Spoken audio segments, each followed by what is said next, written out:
बॉलीवुड ने हजारों सितारे देखे, लेकिन किसी ने ऐसी जिल्लत नहीं देखी।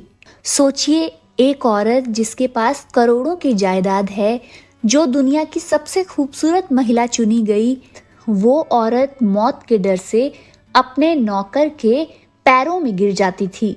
वो खुद का बनाया खाना नहीं खाती थी, बल्कि वो अपनी रसोइया का जूठा खाना खाने को मजबूर थी, क्योंकि उसे लगता था कि पूरी दुनिया उसे जहर दे रही है। और जब वो थक जाती तो अपनी खिड़की से उस कचरा उठाने वाली को देखती और रोते हुए बस एक ही बात कहती, उसे किसी से डर नहीं लगता, काश मैं उसकी जगह होती। आज हम आपको परवीन बाबी की मौत नहीं, बल्कि उनके उस पागलपन के पीछे छुपे जख्मों की कहानी सुनाएंगे। उस आलीशान फ्लैट में परवीन बाबी अकेली नहीं थी। उनके साथ मेज पर रखी उस प्लेट पर मौत का साया बैठा रहता था। वो खिड़की जिसे दुनिया सिर्फ एक नजारा समझती थी, परवीन बाबी के लिए वो एक खौफनाक आईना बन गई थी। वो घंटों उस खिड़की से बाहर देखती और सोचती कि कहीं कोई बाहर वाला उसे मार तो नहीं देगा। महफिलों की रौनक थी, मगर अंदर से वो तन्हा थी। हजारों चाहने वाले थे, पर वफा को वो तरसती थी। चमकते कांच के टुकड़ों में उसने अक्स ढूंढा अपना। वो शहजादी तो थी, मगर टूटे हुए ख्वाबों की बस्ती थी।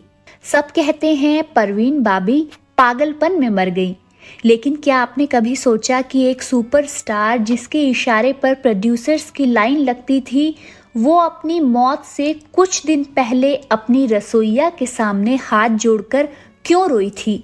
क्यों उसने अपनी करोड़ों की जायदाद में एक हिस्सा अपने कॉलेज के उन चपरासियों के नाम कर दिया जिन्हें दुनिया भूल चुकी थी? आज हम आपको वो परवीन बाबी से मुखातिब कराएंगे जो सिजोफ्रेनिया की मरीज नहीं, बल्कि एक ऐसी टूटी हुई औरत थी जो सिर्फ और सिर्फ एक इंसानी छुअन के लिए तरस रही थी। परवीन बाबी के आखिरी सालों का सबसे खौफनाक सच ये था कि वो भूखी रहती थी। उन्हें लगता था कि उनके खाने में जहर मिलाया गया है। उनके घर में जो कुक आती थी, परवीन उसे मजबूर करती थी कि वो पहले खुद खाना खाए, फिर उन्हें खिलाए। एक बार उन्हीं की उस कुक ने बताया था कि परवीन बाबी घंटों खिड़की के पास बैठकर सड़क पर चलते आम लोगों को देखती रहती थी और बुदबुदाती थी, काश मैं वो कचरा उठाने वाली होती, कम से कम उसे कोई मारना तो नहीं चाहता। परवीन बाबी उस खिड़की से सिर्फ सड़क नहीं देखती थी, वो अपनी उस आजादी को देखती थी जो उनसे उनके स्टारडम और बीमारी ने छीन ली थी। उन्होंने अपनी कुक से कहा था, इस कचरा उठाने वाली को पुलिस से डर नहीं लगता, इसे अपनों से डर नहीं लगता। ये कितनी खुशनसीब है। जिस इंडस्ट्री ने परवीन बाबी को अरबों कमाकर दिए, उस इंडस्ट्री के एक भी शख्स को उन्होंने अपनी फूटी कौड़ी तक नहीं दी।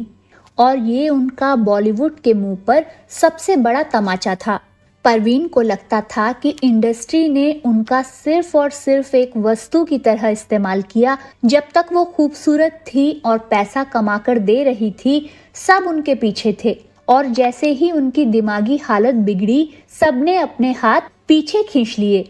अपनी जायदाद का एक हिस्सा भी बॉलीवुड से जुड़े किसी संगठन को ना देना परवीन बाबी का अंतिम प्रतिशोध था। उन्होंने अपनी संपत्ति का एक हिस्सा सेंट जेवियर्स कॉलेज अहमदाबाद को दिया।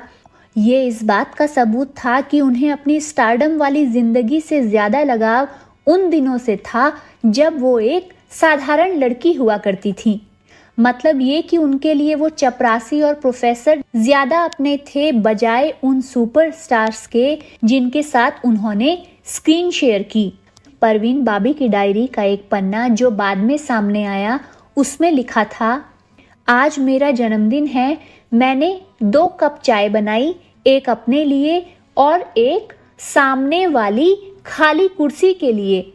मैंने खुद ही खुद को विश किया और खुद ही रो पड़ी। वो औरत जो कभी सिल्क की चादरों पर सोया करती थी, उसकी लाश जब मिली तो उसके पैरों में गैंग्रीन यानी सड़न थी। वो चल नहीं सकती थी। किसी तरह घिसट घिसट कर दरवाजे तक आई होगी मदद मांगने, पर किसी ने दरवाज़ा नहीं खोला, क्योंकि बाहरी दुनिया को लगा कि पागल चिल्ला रही है।